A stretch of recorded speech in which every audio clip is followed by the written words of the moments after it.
Good morning all. तो ये हमारा जो सेशन है गिरिराज न्यूज़पेपर का, जो लास्ट जो पिछला सैटरडे था उसमें हम जो डिस्कस कर रहे थे वो 6 का कर रहे थे, 6 जनवरी वाला। तो उसकी कुछ एक दो न्यूज़ रह गई थी, वहाँ से मैं शुरू करता हूँ और उसके बाद हम करेंगे 13 वाला। अब इसमें एक न्यूज़ आ रखी है, ग्रामीण क्षेत्रों में आगजनी घटनाओं को रोकने के लिए सरकार प्रतिबद्ध। वैसे तो देखो कोई बड़ी न्यूज़ नहीं है ये, क्यों अब इसमें ये बता रहे कि जो गवर्नमेंट है हमारी वो काफ़ी एक्टिव हो चुकी है कि किस तरह से जो आप देखते हैं ना, गाँव में आग लगती रहती है, कभी पूरे के पूरे गाँव जल जाते हैं और कई बार जो गाँव के साथ वाले जो एरिया होता है जहाँ पे सूखी घास होती है तो उसमें भी आग लग जाती है। तो ये मैं इसलिए बता रहा हूँ यहाँ पे कि जो आपका जो मेंस वाला जो सिलेबस है उसका जो पेपर 1 है उसमें डिजास्टर मैनेजमेंट का एक टॉपिक है, तो जिसमें हिमाचल वाला जो जीके है उसके अंदर एक डिजास्टर प्रोफाइल की बात की गई है। तो डिजास्टर प्रोफाइल, तो अगर हम डिजास्टर प्रोफाइल देखते हैं तो उसके अंदर बहुत सारी चीज़ें आती है स्टेप वाइज।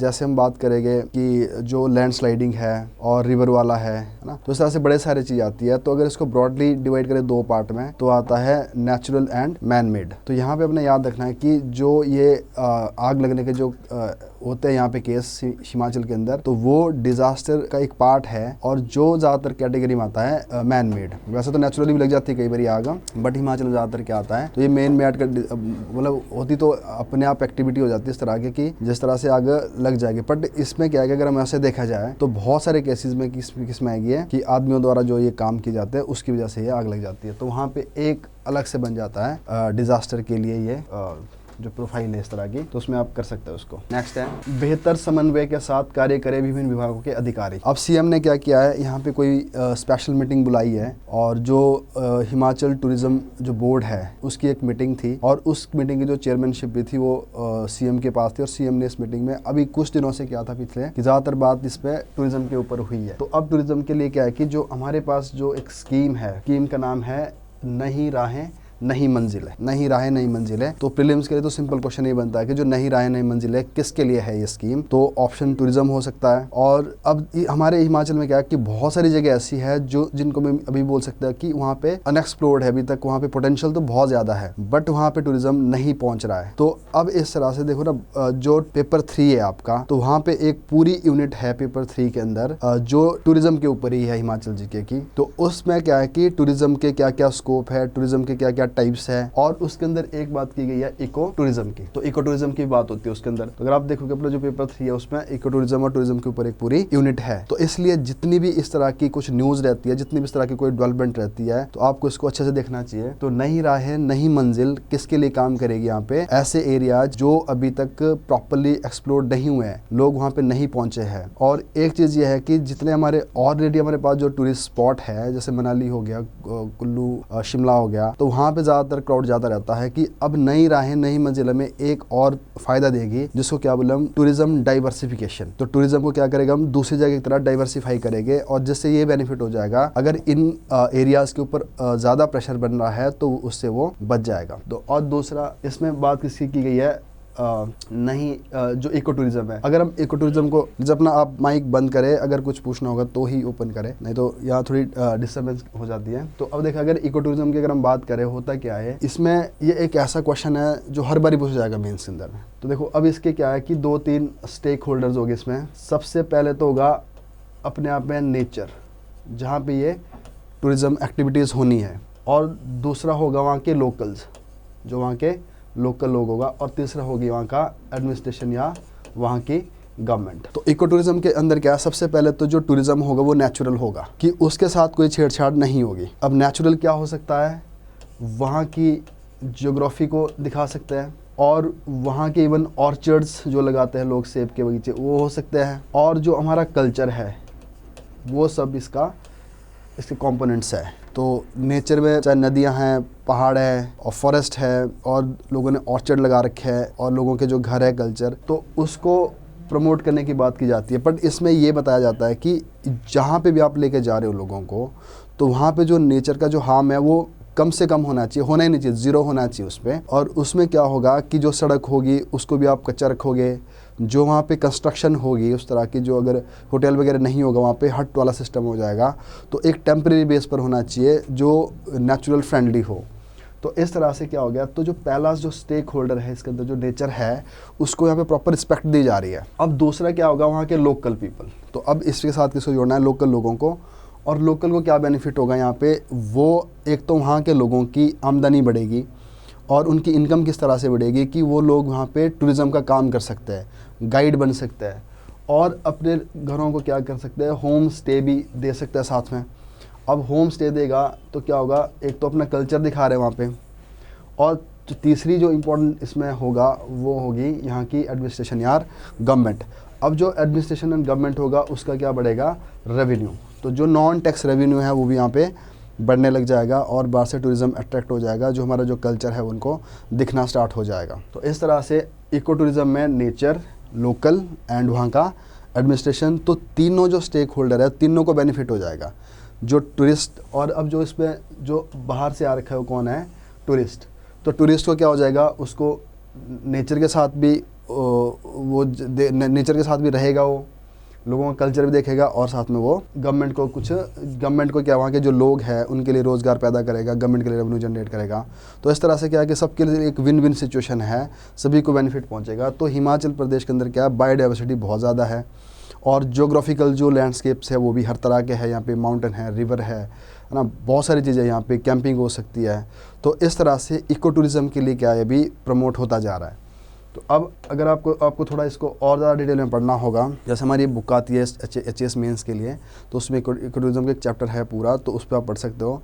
तो इको टूरिज़्म के ऊपर गवर्नमेंट की पॉलिसी है, प्लान है, वो बनते रहता है। अब ये क्या होगा, अगर ये इको टूरिज़्म सही से अगर हमने लेकर जाना है तो हमें क्या करना पड़ेगा, नई राहें नई मंजिल को इसके साथ जोड़ना पड़ेगा। तो नई राहें नई मंजिल में बहुत सारी जगह ऐसी है, जैसे ब्रोट वाला रीजन है, अभी पोंग डैम वाली बात की जा रही है, जो जहाँ पे भी जो वाटर स्पोर्ट्स है उसकी बात की जाती है, एडवेंचरस स्पोर्ट्स है उसकी बात की जाती है। वैसे चांशिल है, वहाँ पे भी इस तरह की एक्टिविटीज़ हो सकती है। तो गवर्नमेंट के बहुत सारे फ़ायदे हैं यहाँ पे, तो टूरिज़्म को अट्रैक्ट कर रहे हैं हम, दूसरा रेवेन्यू जनरेट हो रहा है, तीसरा जो लोग हैं उनको कुछ नेचर में देखने को मिल रहा है। तो इसलिए मुख्यमंत्री क्या कर रहे हैं अभी हमारे, तो इस पर काफ़ी फोकस कर रहे हैं। तो इसके ऊपर है यहाँ रखा। तो अब यहाँ पे कुछ जगह है जो आपको थोड़ी पता होनी चाहिए। एक है झंझेली, इसके अंदर आती है नई राय नई मंजिल के अंदर, और झंझेली है मंडी में। और उसी तरह से पोंग डैम की इस पे बात की गई है, जिसमें भी water sports and adventurous sports की बात की जाएगी। वैसे यहाँ पे चांशिल है जो रोडू में है, और वो भी इस नई राह नई मंजिल के अंदर वाली आता है। तो 2-3 चीज़ इसमें लिख रखी है, तो ये आपके लिए ज़रूरी है। नेक्स्ट क्या है कि अभी हिमाचल में अगर आप देखोगे कि जो वर्ल्ड फ्लू का केसेस चल रहा है, तो वो जो माइग्रेटरी बर्ड्स आता है यहाँ पे, जो हमारा ये पोंग डैम है, तो बर्ड सेंचुरी भी है यहाँ पे, और रामसर कन्वेंशन के अंदर भी आता है, तो वो भी अभी न्यूज़ में है। अब एक यहाँ पे न्यूज़ इंपॉर्टेंट है, ये भी प्रीलिम्स के लिए ज़्यादा ज़रूरी हो सकती है। ये इसमें लिखा है NIC हिमाचल को मिला कोविड सॉफ्टवेयर डिजिटल इंडिया पुरस्कार। तो अब यहाँ पे याद रखना आपने, एक हिमाचल ने कोई सॉफ्टवेयर बनाया है, उसका नाम है सॉफ्टवेयर कोविड-19 सैंपल कलेक्शन मैनेजमेंट सिस्टम।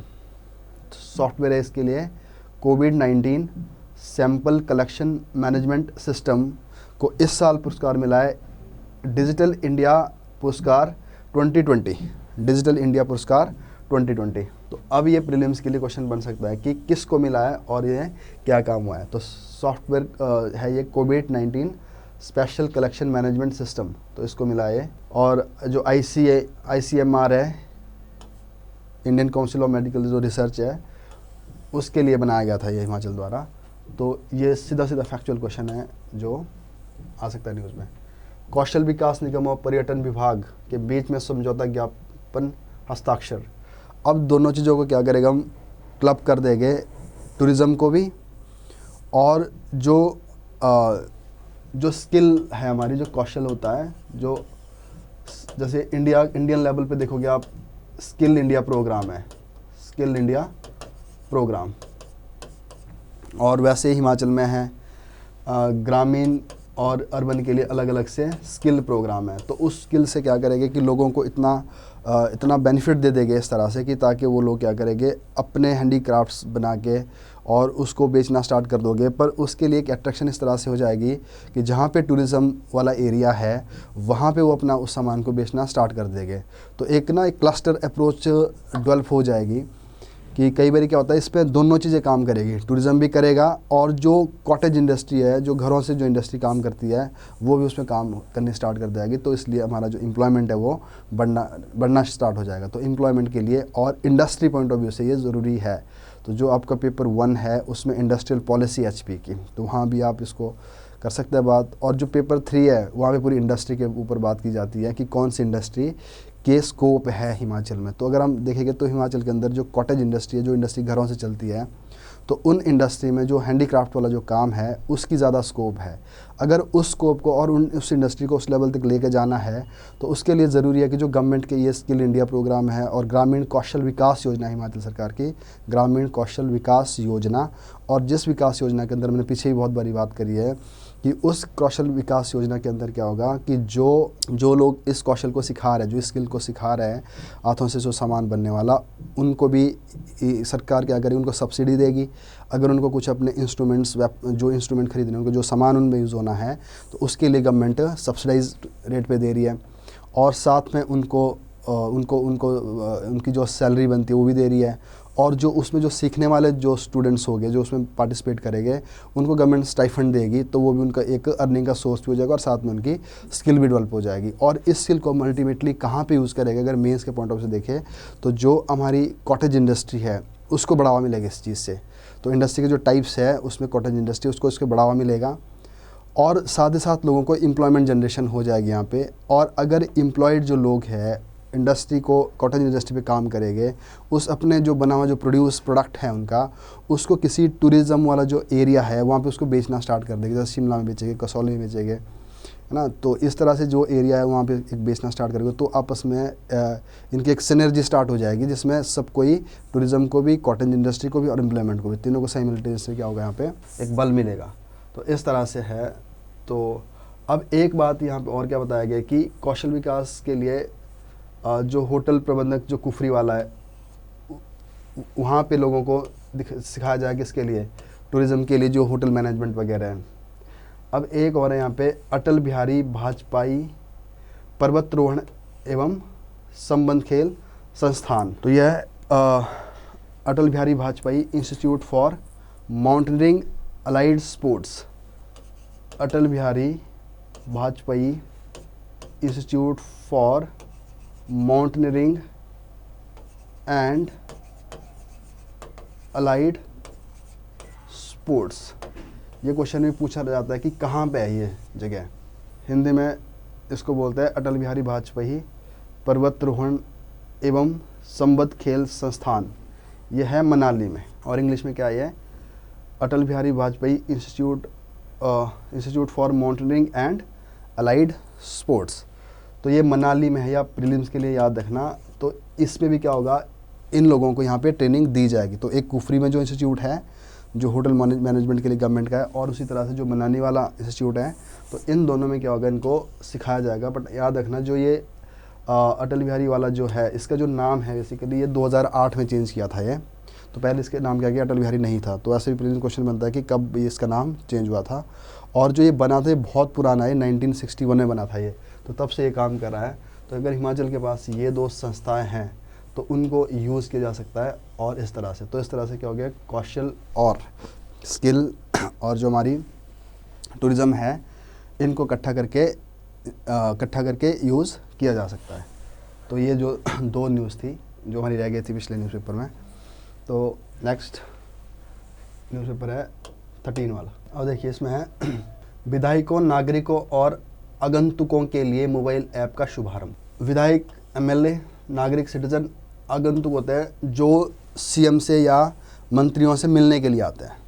तो अगर हमें गवर्नमेंट इनसे मिलना होता है, मिनिस्टर वगैरह से, खासकर CM से मिलना होता है, तो बहुत लंबी प्रोसेस रहती है कि मिलना मुश्किल हो जाता है। तो अब क्या होगा इसमें कि एक इस तरह की ऐप होगी जिसमें हम अपने आप को रजिस्टर करेंगे और वहाँ से हमें एक रिस्पॉन्स आएगा कि आप इस टाइम यहाँ पे मिल सकते हो। तो अभी चलो इस पे तो काम होगा और इस पे भी काम होगा। जो विधायकों वाली है उस पे काम हो भी गया और शायद ये जल्दी आने वाली भी है। तो अब आपको कहाँ पे काम आएगा ये चीज़, तो जो आपका पेपर 2 है गवर्नेंस वाला, HP वाला पोर्शन, तो वहाँ के लिए ज़रूरी है ये कि हम क्या बढ़ा रहे हैं यहाँ पे, E-गवर्नेंस। तो ये क्या लीड करेगी, E-गवर्नेंस। तो गवर्नेंस का मतलब सिंपल ये है यहाँ पे कि ऊपर गवर्नमेंट है और नीचे सिटीजन्स है, और गवर्नमेंट की तरफ से सिटीजन को कुछ सर्विसेज ही होती है।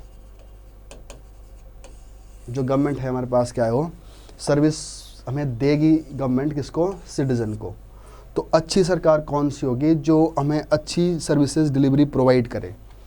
तो अब जब सरकार इन सर्विसेज देने के लिए एक्शन मोड में आ जाती है, वो एक्टिव हो जाती है, तो उसी को क्या बोलते हैं बेसिकली, गवर्नेंस।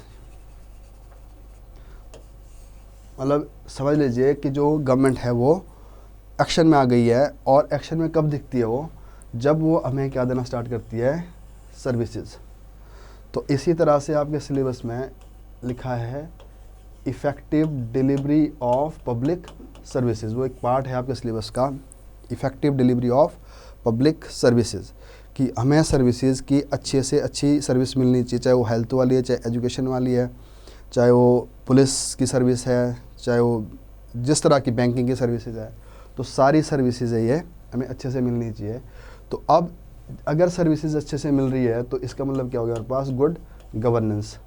अगर गुड गवर्नेंस को और ज़्यादा इफेक्टिव बनाना है कि लोगों के घर तक पहुंचानी है उसको, तो उसके लिए क्या ज़रूरी है, ई गवर्नेंस। तो e governance and good governance के लिए ज़रूरी हो जाती है।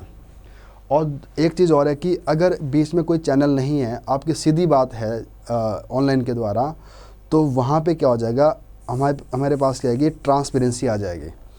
और ट्रांसपेरेंसी आएगी तो जो आपको ये कमिटमेंट कर रहा है तो उसकी अकाउंटेबिलिटी बढ़ जाएगी, और उसकी अकाउंटेबिलिटी, ट्रांसपेरेंसी, थोड़ा करप्शन फ्री भी हो जाएगा। तो ये जो गवर्नेंस का जो पार्ट है, उसके सारे ये लिखे हुए हैं शब्द। तो इस तरह से आपको वहाँ के लिए ज़रूरी है ये। तो जो लेटेस्ट अपडेट है, तो इस तरह से आप अपने आंसर में लिख सकते हो। और अगर दूसरा है कि अगर मान लो हमें ये गवर्नमेंट सर्विसेज इफेक्टिवली नहीं मिल रही है, जो हमें कमिटमेंट की जाती है वहाँ से, तो वो सही से नहीं मिल रही है, तो उसके लिए क्या होगा, ग्रीवेंसेस रिड्रेसल मैकेनिज़्म।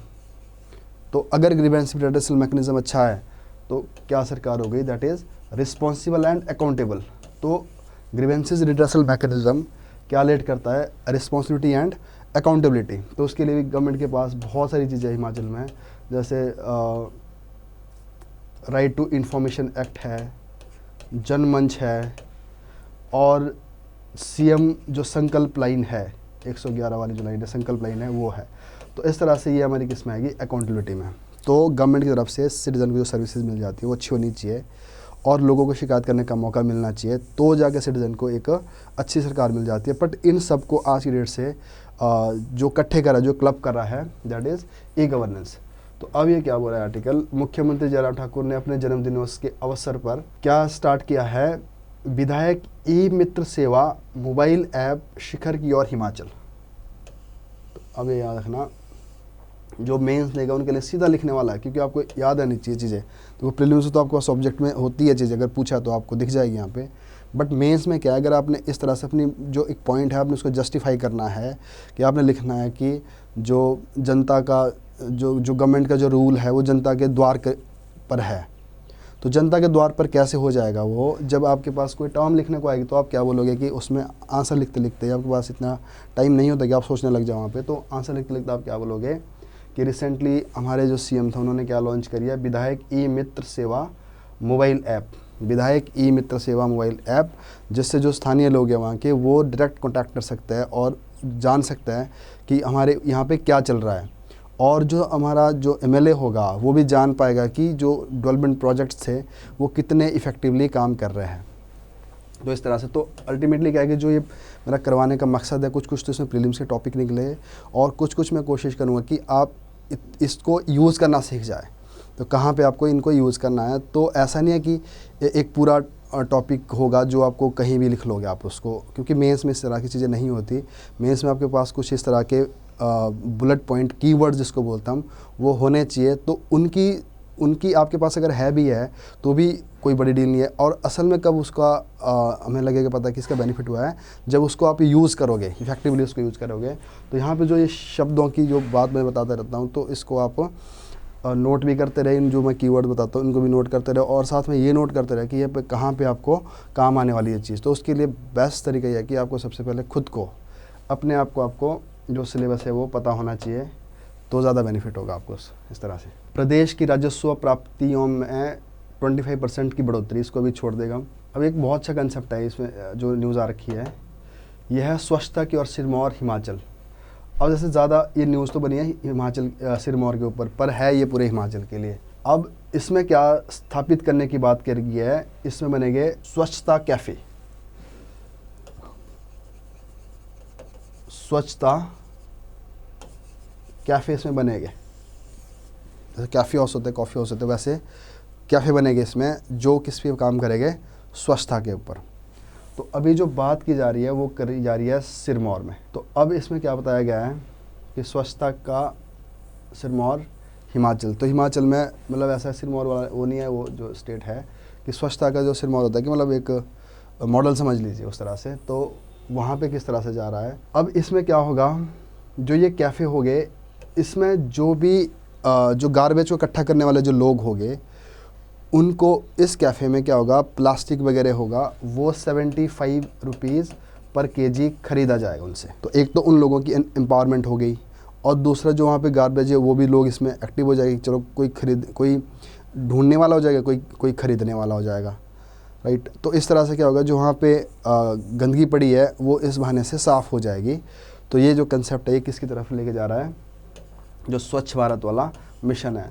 तो ये भी आप देखना, ये भी आपके सिलेबस में है। अगर आप स्वच्छ भारत के ऊपर आंसर लिखोगे तो आप इस तरह से एग्जांपल दिए जा सकते हैं। अगर क्वेश्चन ये पूछोगे कि अभी तक गवर्नमेंट ने क्या कर दिया है और आप क्या सजेस्ट करते हो स्वच्छता के और ज़्यादा मतलब इफ़ेक्टिवली इसको अचीव करने को, इस मिशन को, तो उसमें आप लिख सकते हो कि जो स्वच्छता का जो ये दिया है टारगेट ये है। तो हिमाचल प्रदेश सरकार द्वारा वर्ष 2023 तक प्रदेश में 100 स्वच्छता कैफ़े स्थापित करने का ऐलान किया गया है। तो ये प्रीलिम्स का क्वेश्चन बन सकता है कि कितने कैफ़े हमने भी ओपन करना है। तो 2023 तक ये करना है, कितने 23। अब एक और है यहाँ पे 100 करोड़ से चूड़धार में स्थापित होगा एशिया का पहला पर्वतीय संस्थान। ये प्रीलिम्स के लिए भी बनेगा, इसके लिए बनेगा। अब एक ऑर्गेनाइजेशन है, इसका नाम है 6 सिग्मा करके, हेल्थ केयर वाली है।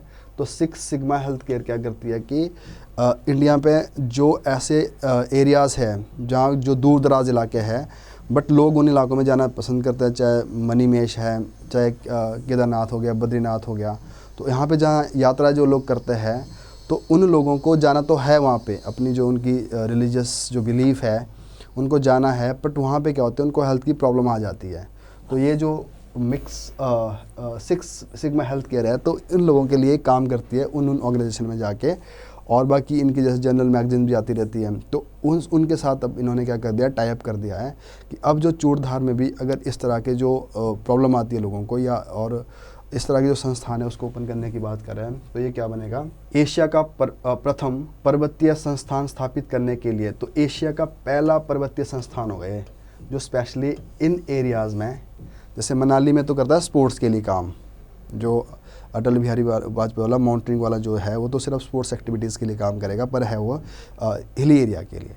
बट ये क्या करेगा, ये जो वहाँ पे एक्टिविटीज़ होगी उस एरिया में, उसके लिए हेल्थ के लिए काम करेगा कि उन एरिया में अगर कोई जाता है, तो हिमाचल एक ऐसी स्टेट है तो जहाँ पे बहुत सारे ऐसे ट्रैकिंग स्पॉट हो सकते हैं जहाँ पे लोग आते हैं वहाँ से घूमने के लिए, तो उन लोगों को इस तरह की जो मेडिकल फैसिलिटीज़ है वो प्रोवाइड करेगा। तो ये कहाँ होगा, चूड़धार में। तो अगर हम देखेंगे जो चूड़धार है बेसिकली, तो ये अगर आप सिरमौर देखोगे ना, तो सिरमौर के इस तरफ क्या लगेगा, सोलन, इस तरफ है शिमला, और इस तरफ है हरियाणा। तो यहाँ से एक शिमला से रिवर एक निकलेगी जो गिरी रिवर है, और वो यहाँ इस पॉइंट पे पहुँच के यहाँ से ये स्टार्ट इधर को सिरमौर को 2 पार्ट में काटती है, 2 पार्ट में ये डिवाइड करती है, इक्वल 2 पार्ट में। ये गिरी रिवर है, ये 2 पार्ट में इसको डिवाइड कर रही है। तो इसको बोल दिया क्या, ट्रांसगिरी, और इसको बोल दिया क्या, सिसगिरी। तो जो ट्रांसगिरी वाला देखो, ये तो थोड़ा ज़्यादा हिली नहीं है, ये शिवालिक और नीचे प्लेन में आ जाता है, बट इधर वाला रेंज ये क्या है, वो हिली एरिया है। तो यहाँ पे सारी हरिपुर धार, ये धार, सारी जितनी भी धार है वो सारी इस रीजन में आती है। तो यहाँ पे जो ये चूड़धार पीक है कहीं यहाँ पे है, तो जो चूड़धार पीक है इस जगह पे है, ये शिमला और शिमला और सिरमौर के बॉर्डर के ऊपर है। तो यहाँ पे बनाने की बात कर रहे हैं। तो और दूसरा क्या है कि एशिया का ये पहला संस्थान होगा इस तरह का। तो अब प्रीलिम्स क्वेश्चन बन रहा है कि अगर चूड़धार में कुछ इस तरह के बन रहा है तो जो प्रथम पर्वतीय संस्थान जो माउंटेन इंस्टीट्यूशन बन रहा है यहाँ पे, और उसको कौन सपोर्ट कर रहा है इंडिया में बनने के लिए, 6 सिग्मा। और ये पहले भी इस तरह की सर्विसेज कहाँ दे चुका है, केदारनाथ, मणि महेश तो देता ही रहता है। तो ये आप रख लेना प्रीलिम्स के लिए। नेक्स्ट है परीक्षाओं के बोझ ना समझकर खुद को मूल्यांकन करे विद्यार्थी। तो ये सभी के लिए, आपके लिए भी है। ज़्यादा टेंशन ना ले पेपर की, पेपर हो जाएगा, पर अपनी जो आपकी स्ट्रेंथ है, आप किस लेवल पे काम करें उस पर ज़्यादा काम करें। तो ये अभी पढ़ लेना चाहिए इसको। नबार्ड ने ग्रामीण ढांचे के सुदृढ़ीकरण के लिए 844 करोड़ किए स्वीकृत। अब ये जो न्यूज़ है, एक तो प्रीलिम्स के लिए आपको ये क्वेश्चन बनेगा कि जो रूरल इंफ्रास्ट्रक्चर डेवलपमेंट फंड है, रूरल इंफ्रास्ट्रक्चर डेवलपमेंट फंड, ये एक फंड है हिमाचल। तो ये किसके लिए काम करता है, रूरल इंफ्रा के लिए। अब इसको आप बहुत सारी जगह में यूज़ कर सकते हो मेंस में, कि जो रूरल इंफ्रास्ट्रक्चर क्या है, चाहे मनरेगा वाला कंसेप्ट है, चाहे कोई जो ग्रामीण सड़क योजना है। तो इस तरह के जो फंड मिलते हैं तो वहाँ सरकार किस में से खर्च करती है, इसमें से, RIDF में से। इसका मतलब ये हुआ कि हमारा जो ये फंड है ये हमेशा स्ट्रॉन्ग होना चाहिए। एक तो ये क्वेश्चन बनता है जी। दूसरा क्वेश्चन बनता है कौन सा है अभी ये, तो ये है 26 जो भी इसमें मनी अलॉट हुई है। तो अब गवर्नमेंट ने क्या कर दिया, इसके लिए मनी अलॉट कर दिया है। तो जितनी भी हिमाचल के अंदर ग्रामीण लेवल के ऊपर जो भी इंफ्रा की जो डेवलपमेंट अभी होनी है, जो पेंडिंग पड़ी है, जहाँ पे फंड की ज़रूरत है, उसके लिए पैसे उन्होंने दे दिया है।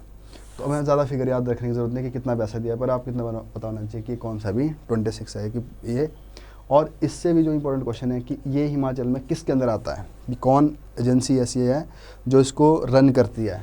तो इस फंड को रन करने वाला कौन है, नबार्ड। तो याद रखना इसको कौन करेगा, नबार्ड। तो ये नबार्ड ने ग्रामीण ढांचे के सुदृढ़ीकरण के लिए 844 करोड़ स्वीकृत किए। तो प्री के 2 क्वेश्चन है कि ये जो फंड है RIDF किसके अंदर आता है और क्या काम करता है। तो इस तरह से क्या होगी, हिमाचल की जो इंफ्रास्ट्रक्चर डेवलपमेंट है वो बढ़ेगी।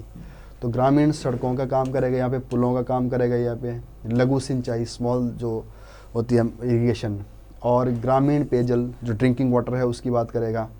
2021-22 में हिमाचल प्रदेश को इस फंड के अंदर क्या है, 251 ग्रामीण जो बुनियादी ढांचे उनकी 251 के करीब जो वो जो प्रोजेक्ट्स हैं उन पे काम करने की बात की गई इस पर। तो अब अगर देखो, चाहे पीने वाला पानी है, चाहे कोई छोटी छोटी नहर है, चाहे सड़क है, चाहे पुल है, तो जब आपको ये लिखने का होगा कि हिमाचल में इसके लिए सरकार क्या कर रही है, तो आप इसको ऐड कर सकते हो कि नबार्ड के द्वारा जो RIDF फंड चलता है तो उसमें सरकार फंड दे रही है और वो काम कर रहा है। क्योंकि डाटा फिगर देने की ज़रूरत नहीं पड़ती आपको, तो इतने में ज़रूरत है आपके लिखने के लिए। और प्री में मैंने बता दी किस तरह से क्वेश्चन बन सकता है इस पर। प्राचीन गौरव का प्रतीक है भारतीय उच्च संस्थान अध्ययन राज्यपाल। तो ये किसकी बात हो रही है यहाँ पे, एडवांस स्टडी की। तो एडवांस स्टडी का आपने ऐसा इस तरह से HPG का पार्ट है, पर यहाँ पे ऐसे ही बता दूँगा अपनी इन्फॉर्मेशन के लिए कि जब यहाँ पे कैपिटल बनती है 1864 में, 1864 में जो शिमला था was declared as summer capital of India. तो 1864 में, इससे पहले ही यहाँ पे जो पीटर ऑफ है वो बन के तैयार हो गया था 63 में, 1863 एंड 62 में ये बन गया था पीटर ऑफ। तो जो अब पीटर ऑफ में जो रहने वाला जो पहला वॉइस गवर्नर जनरल था उस टाइम, वॉइस रॉय था, तो वो था एल्गिन। अभी वो कैपिटल नहीं बनी थी पर रह रहा था वो, बट उसकी डेथ हो गई। और उसके बाद आया कौन, लॉरेंस। तो जॉन जो लॉरेंस था उसके टाइम इंडिया की समर कैपिटल बना Shimla. But Lawrence Peter of में रहने वाला दूसरा था, उससे पहले कोई रह चुका था। उसके बाद आगे जो लिटन आता है तो उसको ये जगह पसंद नहीं आई, उसको और उसकी बीवी को। तो उन्होंने क्या कर दिया, नई जगह ढूंढनी थी, जिसको क्या बोला गया उन्होंने, ये थी ऑब्जर्वेटरी हिल्स के ऊपर। तो ऑब्जर्वेटरी हिल्स के ऊपर उन्होंने नई जगह निकाली। तो उस पर सोचा कि इस पर हम अपना नया रेजिडेंस बनाएंगे जो वॉइसरॉय के लिए होगा। बट वो अपने टाइम में बना नहीं पाए। आगे जाके आता है 1980 में काम स्टार्ट हो जाता है इसके ऊपर बनाना, इसके ऊपर जो बन गया वॉयस रीगल लॉज। तो अब इसमें जो रहने वाला था फर्स्ट वायसरॉय वो था डफरिन 1888 में। तो डफरिन पहला बन गया जहाँ जिसने वॉयस रीगल लॉज में रहना स्टार्ट किया। उसके बाद देश आज़ाद होने तक ये उनका ही जो रेजिडेंस था वो रहा, और बाद में उसको बना दिया क्या, राष्ट्रपति निवास। तो अब जब भी राष्ट्रपति समर में आएगा यहाँ पे छुट्टियाँ मनाने के लिए तो इस घर पे रहेगा। तो इसमें नाम देगा राधा कृष्ण की दूरदर्शिता के। वॉयस रीगल लॉज को भारतीय उच्च अध्ययन संस्थान में परिवर्तन कर दिया गया इसको। तो अब यहाँ पे नाम याद रखना है आपने कि कब इसको कन्वर्ट किया था किसमें।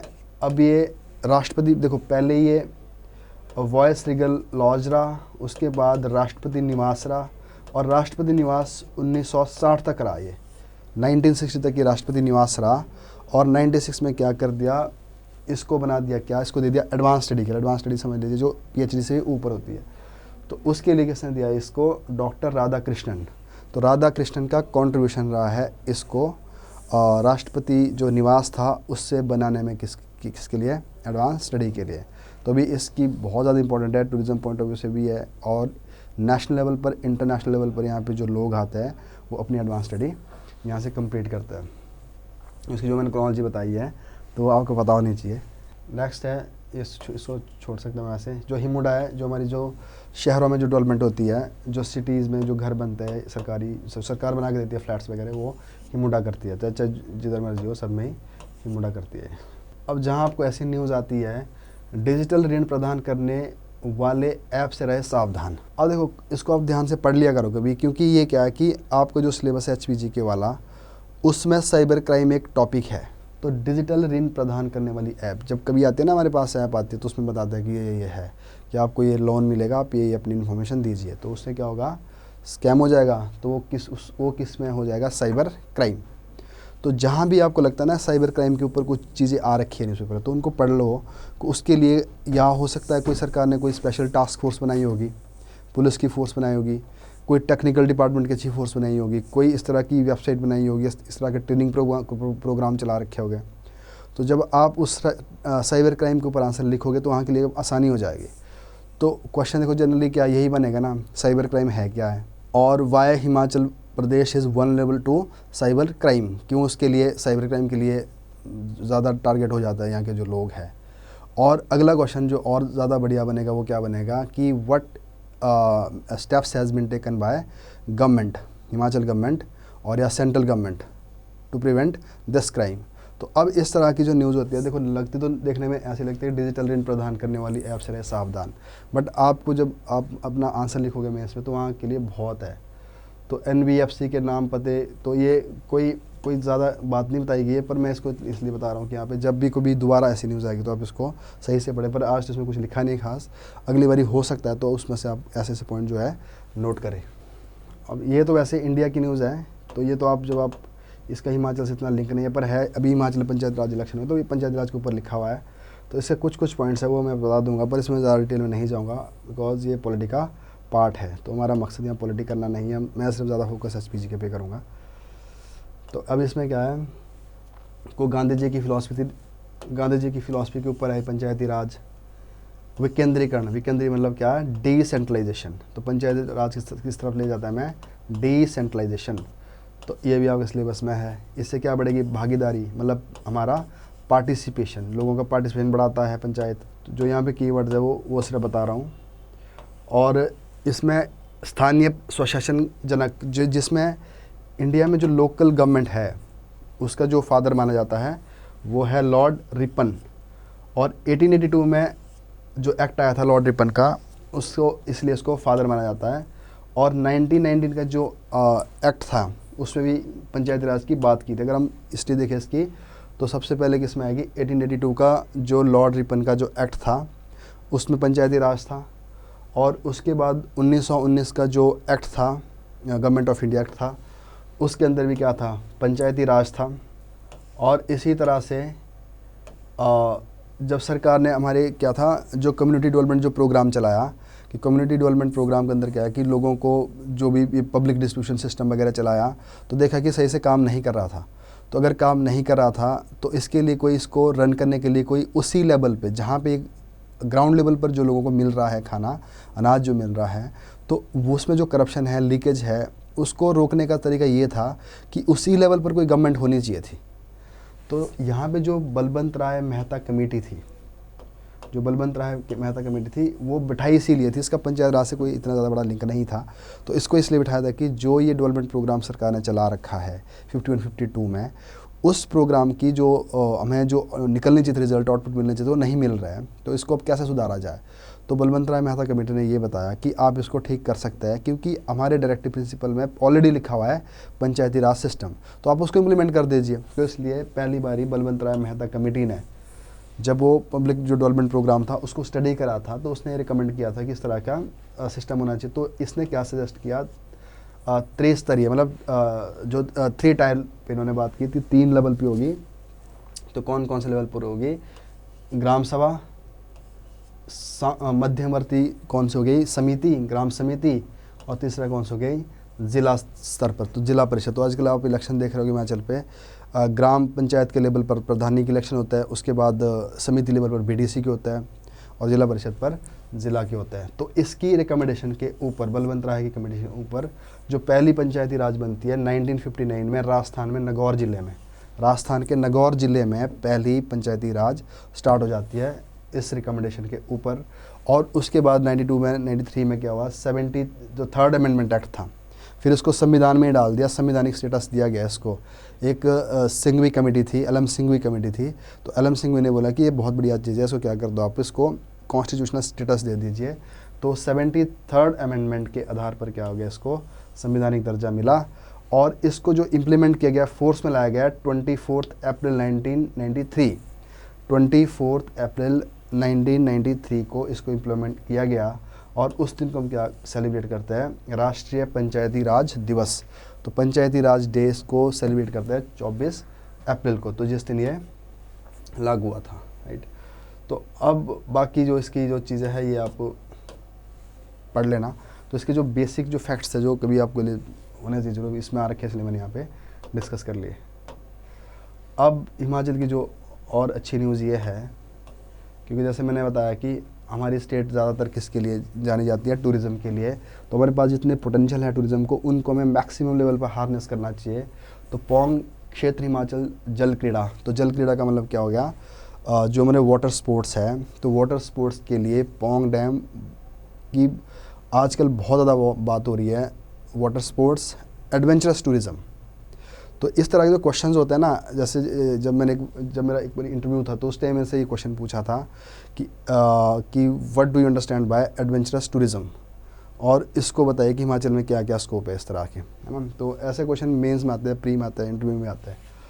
तो अब पौंग क्षेत्र में क्या है कि इसकी, तो पौंग क्षेत्र, पौंग जो डैम है वो वेटलैंड में भी आता है, वर्ल्ड सेंचुरी भी है, और अगर यहाँ पे इस तरह का है तो यहाँ पे बायोडाइवर्सिटी ज़्यादा है। और अब साथ में क्या है, वाटर है यहाँ पे, पानी के काम, पानी के जो खेल हो गए वो भी हो गए यहाँ पे, और भी एडवेंचरस जो टूरिज़्म है उसके लिए बढ़ेगा। तो है किस पे, ये ब्यास नदी के ऊपर। अगर ब्यास नदी को देखोगे आप, रोहतांग पास से ब्यास नदी निकलती है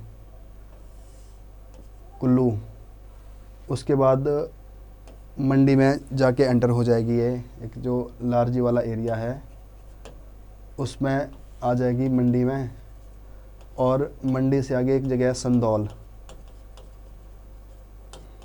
संदौल में एंटर करेगी कांगड़ा में, और उसके बाद थोड़ी आगे जाके चल जाती है कहाँ पे, हमीरपुर में, फिर नदौन में जाके फिर आगे चली जाएगी, इसमें ये नदौन से आगे फिर कांगड़ा में चल जाएगी। तो 2 बारी कांगड़ा में एंटर करती है। तो उसके बाद आगे जो देहरा वाला जो एरिया है वहाँ पे क्या बन गया, इसके ऊपर पौंग डैम। तो आप इसकी सारी जगह याद रखनी कौन कौन सी है, और बाकी अगर इसकी चाहो तो ट्रिब्यूटरी पढ़ सकते हो आप, कुल्लू में कौन सी है, मंडी में कौन सी है, हमीरपुर में कौन सी है, और उसी तरह से कांगड़ा में कौन सी है। अब इसकी काफ़ी ज़्यादा इसकी बातचीत हो रही है। तो वन्य जीव अभ्यारण्य भी है ये, जो इस तरह से सेंचुरीज को बोलते हैं हम, और इसमें स्की, वाटर राफ्टिंग, ई फाइल, जेट वोटर्स, इस तरह के बहुत सारी चीज़ें की यहाँ पे बात हो रही है। और यहाँ पे भी इन्होंने ट्रेनिंग देनी स्टार्ट भी कर दिया। जो मनाली में जो हमने पढ़ा था भी, जो संस्थान है मनाली वाला, कौन सा, अटल बिहारी वाला, उसने यहाँ पे ट्रेनिंग देनी भी स्टार्ट कर दिया है। तो ये पोटेंशियल के तौर पर आप इसको किसी भी आंसर में लिख सकते हो, किसी भी आंसर में, है ना। तो ये शायद हमने पहले भी कर रखा है ये। और एक चीज़ अभी मैंने पहले बताई कि इसमें आ रखा है नई राहें नई मंजिलों के अंदर भी इसको डाल दिया है।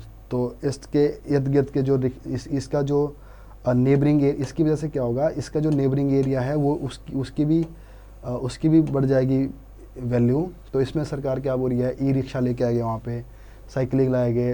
तो इस तरह से इनोवेटिव जो चीज़ें होगी ट्रांसपोर्टेशन के लिए वो इसमें यूज़ की जाएगी। और इससे क्या होगा, जो इधर जो साथ वाला जो एरिया है वहाँ पे भी टूरिज़्म की जो एक्टिविटीज़ है वो बढ़ जाएगी। और सबसे इम्पोर्टेंट क्या हो जाएगा, इसमें प्रमुख रूप से विश्व प्रसिद्ध हरिपुर गुलेर पेंटिंग, तो जो हरिपुर गुलेर पेंटिंग है तो वो भी यहाँ से, और उसका भी यहाँ पे और वैल्यू बढ़ जाएगी। तो गुलेर पेंटिंग भी बढ़ेगा। क्या होगा, लोग अगर कोई उस गुलेर पेंटिंग को करते हैं उसके ऊपर काम, तो वो हैंडीक्राफ्ट्स में आ जाएगा। और इस एरिया में जब अगर लोग टूरिस्ट आएंगे तो पेंटिंग वाले भी सड़क में बैठ जाएंगे और अपनी पेंटिंग बेचेंगे। तो इस तरह से इसको एक नई थ्रस्ट मिलेगी। तो tourism, eco tourism, adventurous tourism, water tourism और नियर बाय स्टेट टूरिज़्म, और सरकार का रेवेन्यू, ठीक है जी, और नेचर के साथ लिंकअप। तो ये सारी चीज़ें कौन देता है, पौंग डैम। और साथ में एक लेवल पे क्या है, ट्रांसपोर्टेशन भी देगा। तो इस सभी के लिए जहाँ भी इस तरह की न्यूज़ आती है, तो आप इस तरह को अगर आपको लिखना होगा तो आप इसमें लिख सकते हैं। जो भी मैंने सारी बातें बताई, चाहे इको टूरिज़्म है, चाहे एडवेंचरस टूरिज़्म है, चाहे वाटर स्पोर्ट्स है, चाहे ट्रांसपोर्टेशन है, चाहे अदर टूरिज़्म है, तो उन सब के लिए ये यूज़ होने वाली चीज़ है। नेक्स्ट है लाभदायक है नेक्ट्रीन की खेती। अब जो नेक्ट्रीन होता है ना, ये क्वेश्चन ऐसे पूछ लेते हैं प्रीलिम्स में कि किसकी वैरायटी है। तो नेक्ट्रीन इज़ वैरायटी ऑफ आड़ू। जो आड़ू होता है उसकी एक ये वैरायटी है बस। आधुनिक परिप्रेक्ष्य में त्योहारों का बदलता स्वरूप। अब ये आपके सिलेबस में देखिए क्या क्या चीज़ें हैं इसमें जो आपको पता होना चाहिए। एक तो है कल्चर। सर आड़ू इज एप्रिकॉट। हाँ जी, नहीं एप्रिकॉट नहीं, हाँ पीच, यस, ठीक है। तो कल्चर और एक होता है कस्टम। ये आपके सिलेबस में अच्छे से लिखा हुआ है। तो अभी देखो जनरली आपको लगता है कि एक ऐसी न्यूज़ है, नॉर्मल न्यूज़ है, अगर आप प्री के पॉइंट ऑफ से देखोगे तो ठीक है, चल जाएगा, छोड़ दो। पर मेंस में क्या है कि आपको लिखने के लिए कुछ होना चाहिए। तो कल्चर क्या होता है कि हमारी जो पूरी एक्टिविटीज़ होती है, चाहे वो दुख वाली है, सुख वाली है, और अम्यूज़मेंट है, और जो भी हमारा रिक्रिएशन एक्टिविटीज़ है, और हम अपने रिश्तेदारों के घर जाते हैं, उनको बुलाते हैं, मैरिज करते हैं, all are part of culture. But अगर जो कस्टम है, कस्टम हमें कहाँ दिखता है ज़्यादातर, जब आदमी के जीवन में 3 चीज़ आती है। एक होता है उसका बर्थ, एक होती है उसकी मैरिज, और एक होती है उसकी डेथ। तो जब ये तीनों चीज़ों के साथ कुछ भी चीज़ें जुड़ी होती है हमारे, तो वो बन जाती है कस्टम। कि वो उनको बर्थ कस्टम क्या होगा, उसके गुट्टी पिलाना, ये पिलाना, तो ये कस्टम। और अगर इसके ब्रॉड एस्पेक्ट में देखें तो इसको क्या बोलेगा हम, कल्चर। तो कल्चर के अंदर क्या होता है हमारा, food, that is part of culture, dress, ठीक है जी, हमारे फेयर फेस्टिवल, और इवन हमारा डांस, है ना, और थिएटर, ये सारे किसके पार्ट हैं, कल्चर के। तो अब कल्चर के ऊपर कई बार जनरल आंसर ही बन जाता है कि जो हिमाचल का एक बड़ा इस तरह से एक कल्चर है, एक यूनिक कल्चर है, उसके बारे में एक शॉर्ट नोट लिखिए, और उस कल्चर के लिए क्या क्या थ्रेट्स है आज की डेट से, है ना।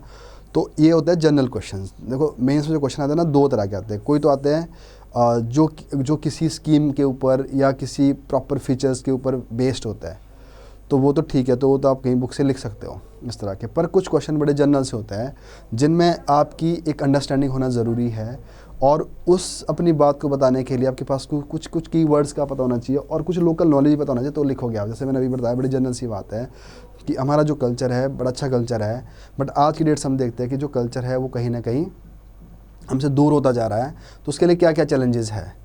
तो अब उस कल्चर को देखते हुए क्या करोगे आप, फेयर एंड फेस्टिवल की बात करोगे, है ना, अपनी ड्रेसेस की बात करोगे, इवन भाषा की बात करोगे, तो ये सारा कल्चर का ये पार्ट आता जाएगा। तो उस टाइम आपको ये चीज़ें होनी चाहिए आपके पास बोलने के लिए, है ना, और वो भी जो अपनी जो लोकल जो लैंग्वेज होती है उसमें आनी चाहिए। अब जैसे इसमें बताया गया है कि अभी जो लोहड़ी होती है, तो लोहड़ी के अंदर क्या करती है, जो जो बच्चे होते हैं, वैसे अपर शिमला में तो नहीं है, अपर वाले में तो लोअर में ज़्यादा चलता है, तो सुंदर मुंदर ये जो गाते हैं उसकी बात। तो कई बार आप ना ऐसे शब्द आप लिख सकते हो मेंस में, और उस तरह से क्या होता है कि बहुत बढ़िया जी, बहुत बढ़िया। अपना कैमरा, अपना जो माइक है वो बंद रखे, तो क्लास के बाद फिर आप गाना अच्छे से। तो इस तरह से क्या है कि तो इन भाई साहब ने बहुत बढ़िया गाया है, तो ऐसा समझ लीजिए। तो ये क्या है, पार्ट ऑफ कल्चर है। अब इसके ऊपर है, तो ऐसे जो आर्टिकल्स होते हैं कभी आप इनको पढ़ लेना चाहिए। पढ़ने से क्या होगा कि जो आपकी जो लिखने के लिए जो आपके पास एक मटेरियल, एक वोकैबलरी जो तैयार हो जाती है, उस चीज़ के लिए ज़रूरी है। और अब देखो बुक्स में सब जगह लिखा है कि अगर ये जो फेस्टिवल होता है इस तरह से, तो उस टाइम इस एरिया में कौन सी डिश खाई जाती है, तो वो कौन सी होगी, खिचड़ी बनाते हैं इस टाइम, है ना, साबुत माश वाली और चावल वाली जो खिचड़ी है वो बनाई जाती है। तो अब ये आर्टिकल तो बोल रहा है कि अपने जो लिखने वाले है तो ये बताने की कोशिश करें कि जब हमारा बचपन था तो हम इन सब चीज़ों से बड़े जुड़े हुए थे, इस चीज़ की वेट करते थे और एक नॉस्टैल्जिया रहता था इस चीज़ का, हाँ ये हो रहा है। बट धीरे धीरे क्या हो रहा है, वो सारी चीज़ें हो रही है ख़त्म। और अब क्या रह गया, सोशल मीडिया का ज़्यादा रोल रह गया कि एक मतलब फॉर्मल तरीके से आप मैसेज भेजोगे, वो भी किसी से आगे फॉरवर्ड किया हुआ मैसेज है उसको आगे भेज दोगे, तो वो अपने घर के अंदर आराम से बैठ के टीवी देखते हो, आप ये काम कर रहे हो, तो ये यहाँ पे गलत चीज़ हो रही है। तो इसके लिए अगर आपके पास टाइम होता है तो 5-7 मिनट पढ़ लो इसको, और पढ़ के क्या हो जाएगा, थोड़ा आपका लिखने के लिए थोड़ा ठीक हो जाएगा, खासकर जो जिनको नहीं नॉलेज है इस कल्चर की। नेक्स्ट है जो सोलन जनपद की लोक संस्कृति। अब ये है सोलन जो जनपद है, उस टाइम इसको बघाट वाला एरिया था, वहाँ पे भागल वाला, अर्की वाला एरिया था। तो इस तरह से जितनी जो 2-4 जो पुरानी स्टेट्स आती है इसके अंदर, और इसका जो लिंक रहा है हमेशा शिमला के साथ रहा है, सिरमौर के साथ रहा है, तो इन स्टेट की नेबरिंग स्टेट है। तो वहाँ पे क्या है कि अब जो यहाँ कल्चर है पंचायती वाला, देखो अभी तो मैंने एक बार कर दिया उसको, है ना, जितना करना चाहिए था, पर वो हिमाचल कंटेस्ट में नहीं लिखा हुआ था, वो इंडिया के लिए था, तो जितने उसके बेसिक फैक्ट्स तो मैं कर लिए है। और अभी क्या होगा, देखो अभी हिमाचल पंचायती राज के इलेक्शन हुए हैं, हाँ अभी पंचायती राज के इलेक्शन हुए अभी, तो आगे देखना जब अब अगले जो न्यूज़पेपर हो गए उसमें पंचायती राज के ऊपर गिरिराज में बहुत कुछ आने वाला है, राइट। तो उस टाइम मैं कोशिश करूँगा। हाँ जी, अच्छा आपने लिखा था, अब कौन बोल रहा है, ओके ओके ओके प्रत्युष, अच्छा चलो ठीक है, तो बहुत बड़ी बात है कि हम आपके जो लिखे हुए आर्टिकल है उसको पढ़ रहे हैं, चलो गुड। तो मैं आपको वैसे फॉलो करता रहता हूँ, आप जैसे आपसे मेरी बातचीत भी होती रहती है, तो जो आर्टिकल्स आते रहते हैं तो हम पढ़ते भी आपके, तो आगे भी मैं स्टूडेंट्स को बताते रहता हूँ आपके बारे में। तो आप इनके जो प्रत्युष है इनके आर्टिकल्स आते रहते हैं, तो जितनी भी हिमाचल की 1-2 और भी है ना, वहाँ भी आते रहते हैं आपके। तो आगे के लिए भी आपके लिए गुड लक। तो इस तरह से मैं तो आपको ये भी गाइड करूँगा कि जैसे अभी देखो अगर आप चाहो तो और भी थोड़ा इस पर लिखे अच्छे से, क्योंकि देखो अभी हिमाचल का जो हमारा जो सिलेबस है एचएस का, उसमें पंचायती राज क्लियरली है लिखा हुआ। तो अब उसके ऊपर क्या करो, अगर आप चाहोगे तो जो हमारा जो सिलेबस के पॉइंट थोड़ा लिखोगे तो और ज़्यादा अच्छा हो जाएगा कि जो पंचायती राज की जो रेवेन्यू के जो देखो ना कुछ चैलेंजेस अभी हिमाचल के लिए, है ना। एक तो जो सबसे बड़ा है कि अभी भी जो पंचायती राज सिस्टम है वो रेवेन्यू बेस्ड है, रेवेन्यू है जो उसको जनरेट करने का उसके पास एक वाइबल सोर्स नहीं है अभी भी, है ना। तो उसमें आप लिख लो कि क्यों नहीं है, और अगर और ज़्यादा बढ़िया करोगे तो उसके लिए आप थोड़े सजेशन सजेस्ट करो, और कुछ रिकमेंडेशन आइए, कुछ कमेटी की रिपोर्ट्स आइए। अगर इस तरह से लिखोगे तो हमारे एग्ज़ाम के लिए थोड़ा और अच्छा हो जाएगा। चलो जी, तो नेक्स्ट है सोलन जनपद की लोक संस्कृति। अब इसमें भी देखो, इसमें भी सेम बात है, वही है कि संस्कृति की अगर इसमें बात की गई है तो पढ़ने में तो नॉर्मल लग रहा है, पर इसके अंदर क्या है कि कुछ चीज़ें यहीं से निकल जाती है बाहर, जो आपके मेंस में जुड़ जाती है। जैसे इसमें लिखा है कि इस एरिया का जो लिंक रहा है शिमला सोलन, तो वहाँ के साथ भी जुड़ जाती है ये। तो यहाँ लोक गाथाएँ हो गई, लोक गाथाएँ हो गई, झूरियाँ हो गई, कथाएँ हो गई, नाटियाँ। अब देखो यहाँ पे ना 2 चीज़ें, यहाँ पे करियाले एंड स्वांग तथा कहावतें। अभी जो करियाल एंड स्वांग है, अब इसके साथ एक तो आप एक करियाला हो गया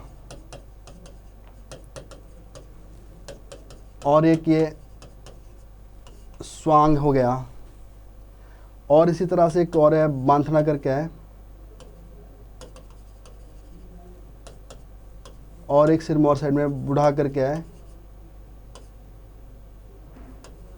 अब ये जो 3-4 है ये आता है किसमें, ड्रामा में, ये आता है ड्रामा में। तो हिमाचल के थिएटर भी है।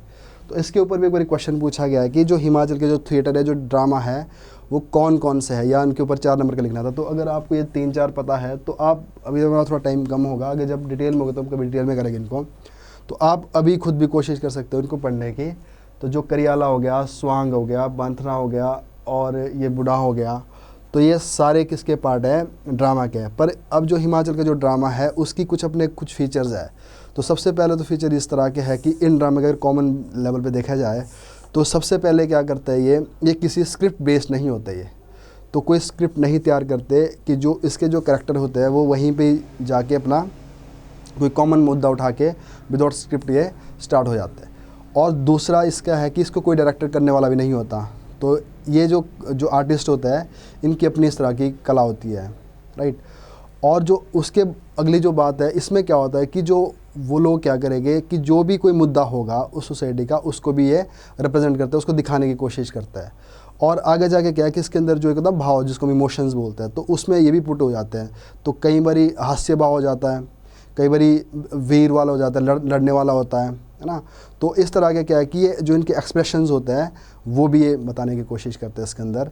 तो इनकी जो कॉमन है, अच्छा, जो अगली जो सबसे इंपॉर्टेंट चीज़ है इन जितने भी यहाँ पे थिएटर्स है, तो उनका एक क्या होता है इनके अंदर कि ये डांस और drama, even music and singing, इन सब का ही एक ये मिक्स वर्जन रहता है। तो इनमें सारी चीज़ें हो जाती है ये।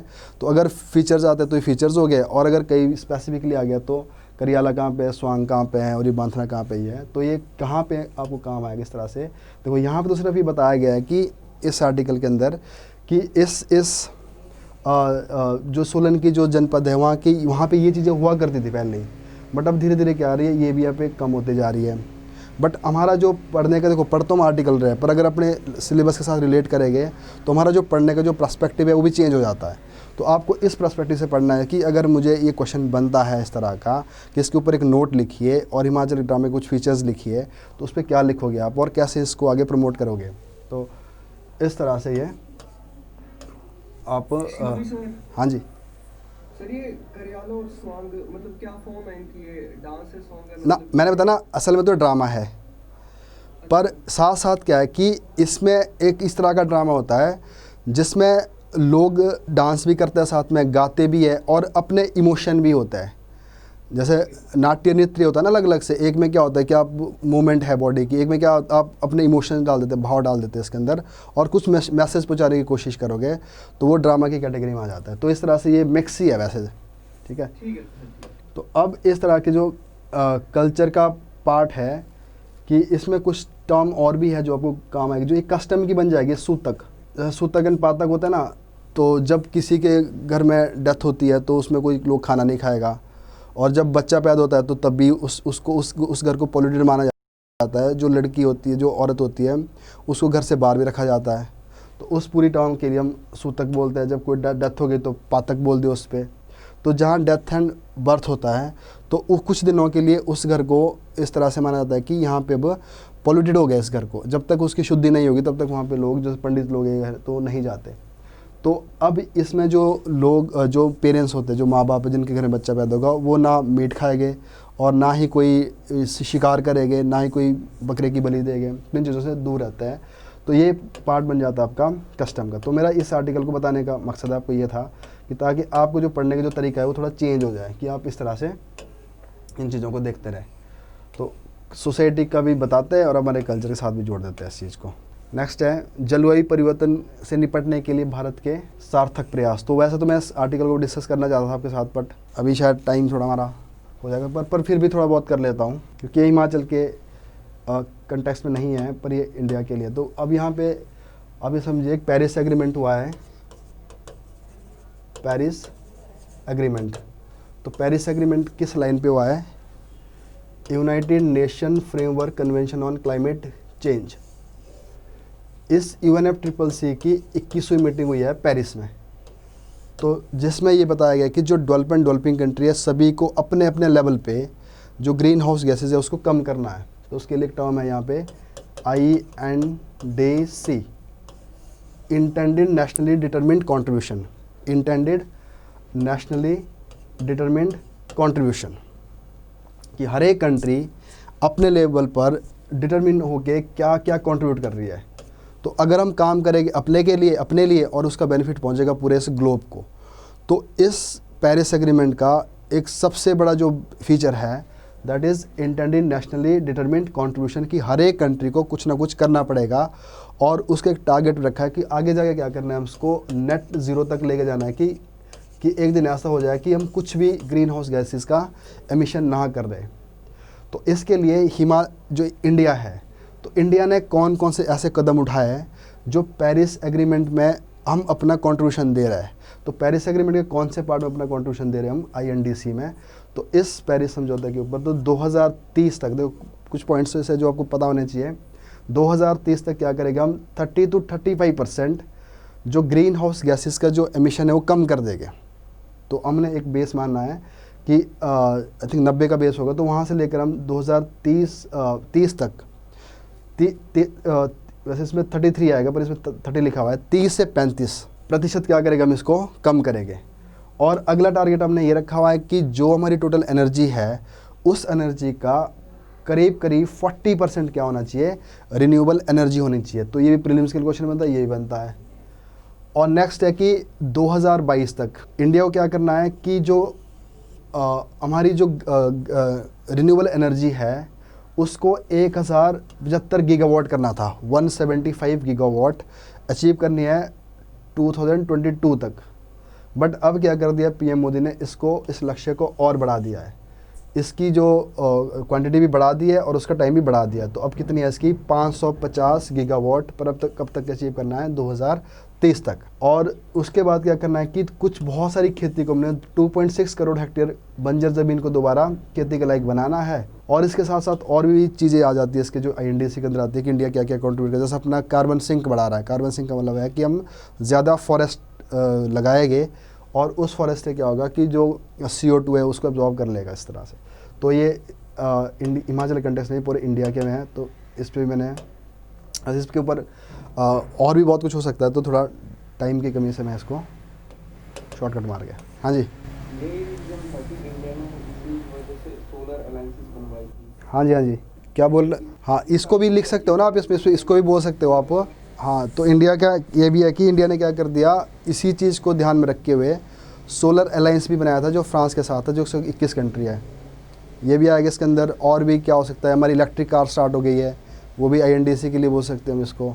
और भी बड़ी सारी चीज़ें, जैसे हमारी जो गाड़ी की इंजन है उसको भी भारत 6 पे आ गया है। तो ये सारी चीज़ें इसको प्रमोट करती है। सुकेत के गौरवशाली इतिहास का यह है 84 गढ़। तो 84 से बनाए 84 गढ़। तो इसमें पहला तो पॉइंट यह है कि इसको जो बनाने वाला है कौन है, जिसने सुकेत बनाया था संस्थापक राजा बीरसेन। तो जो ये सेन राजा थे बेसिकली, ये कहीं रोपड़ से इधर को शिफ्ट हुए थे। तो 3 सेन थे ये। एक सेन ने बनाया सुकेत, एक ने बनाया क्योंथल और एक ने बनाया किश्तवाड़। तो किश्तवाड़ अब कहाँ पे है, जम्मू में। तो उन्होंने बनाया था ये। तो ये माना जाता है कि उस टाइम क्या था, गोरखनाथ सिद्धों की कुछ एक टीम आई थी, इसमें 84 लोग थे। वैसे टीम चंबा में भी आई थी। तो उन लोगों के लिए बनाया गया था। गोरखनाथ जी 84 सिद्धों के साथ यहाँ पे आए थे। जो गोरखनाथ जी है, जिसके हमारे योगी भी भक्त हैं, तो उनके वो 84 सिद्धों के साथ ही आए थे। तो तब ये बनाया गया था ये। बाद में इस प्लेस पे बौद्ध धर्म के कुछ लोग भी आए थे, उनको भी ये डेडिकेट किया था। तो ये 2-3 चीज़ें हैं। तो अब इस तरह के कई बारी ऐसे प्रीलिम्स में क्वेश्चन उठा लेते हैं कहाँ पे है। तो ये इस तरह के जो मंदिर है, इस तरह के जो फोर्ट्स है, ये बुक्स में नहीं लिखे हुए, जैसे ब्लोखड़ा में नहीं है ये। तो इनको आप नोट कर लिया करें, तो ये भी आपको प्रीलिम्स में हेल्प करेंगे। तो वही है स्वच्छता का सिरमौर हिमाचल। तो इसमें हमने पीछे पढ़ा था ना कि किस तरह से अब उसकी एक्सटेंशन है अगले वाले की। तो उसमें बताया था कि किस तरह से क्या करेंगे, जिसमें वो कैफ़े बनेंगे, स्वच्छता कैफ़े बनेंगे। कैफ़े योजना के तहत कूड़ा इकट्ठा करने वाले को 75 रुपये किलो की दर से प्लास्टिक कचरा खरीदा जाएगा। तो ये प्रीलिम्स के क्वेश्चन बनता है। और साथ जो हमारा स्वच्छता वाला मिशन है उसको भी ठीक कर देगा। अब नेक्स्ट है 18 जनवरी को मनाया जाएगा राष्ट्रीय सुरक्षा माह। तो ये इस साल प्रीलिम्स के लिए क्वेश्चन बन सकता है कि जो राष्ट्रीय सुरक्षा जो सड़क सुरक्षा है, जिसमें लोगों को अवेयर किया जाएगा जो रोड के जो रूल्स होते हैं और एक्सीडेंट से कैसे बचना है, तो ये सारी चीज़ें का एक महीना डिक्लेयर किया गया है जो शिमला में भी सेलिब्रेट किया जाएगा। वो होगा 28 जनवरी से 27 फरवरी। तो इस क्वेश्चन को भी आप प्रीलिम्स के लिए नोट कर सकते हैं कि ये कब बनाया जाएगा। आपका क्वेश्चन बहुत लंबा है, तो आप एक काम करना, मैं अपना नंबर मेरे को आप ये व्हाट्सएप करना, तो फिर मैं आपके साथ डिस्कस कर लूँगी। काफ़ी मेरे को बड़ा सा क्वेश्चन लग रहा है। 9779464475 ये मेरा नंबर है, फ़ोन नंबर, और इस पे आप व्हाट्सएप करके लिख देना तो मैं आपको रिप्लाई कर दूँगा इसका। जिसने भी क्वेश्चन पूछा है कि according to HP Panchayati Raj Act 1968, तो एक बार आप इस पे लिख लेना। तो अभी थोड़ा टाइम कम है, इसको मैं डिस्कस नहीं कर पाऊँगा, तो आप ये मेरा व्हाट्सएप नंबर है, इस पर आप कर सकते हैं। हाँ, तो प्रीलिम्स के लिए मैं क्या बता रहा था आपको, ये क्वेश्चन बन सकता है कि कहाँ कब ये मंथ मनाया गया है 18 जनवरी से 17 फरवरी, क्योंकि हिमाचल में क्या है, प्रीलिम्स से क्वेश्चन है कि उनकी आदत बढ़ रखी है, वो बिल्कुल फैक्चुअल क्वेश्चन पूछ लेते हैं, तो इसको आप देख लेना। तो वो चूड़धार वाला ये भी हमने पहले कर दिया था। कुफरी बनेगा देश का पहला स्की पार्क, तो जो स्की स्पोर्ट्स है तो उसके लिए एक पार्क बनेगा कुफरी, और ये भी कहाँ का होगा, पहला देश का होगा। और सरकार और नागसंस डेवलपर, तो याद अब यहाँ पे इस तरह से कभी पूछते हैं कि इसको सरकार के साथ कौन मिलके इसको डेवलप कर रहा है, तो आंसर होगा नागसंस कोई डेवलपर है।